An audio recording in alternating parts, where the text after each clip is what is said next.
Rail আসার আগ মুহূর্তে আমরা রেল লাইনের পাশে দাঁড়িয়ে আছি।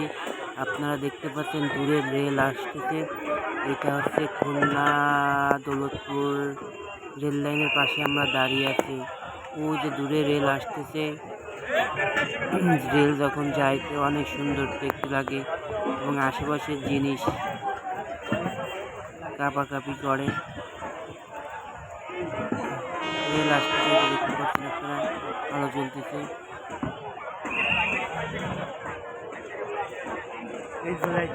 ভাই দেখবো কি আর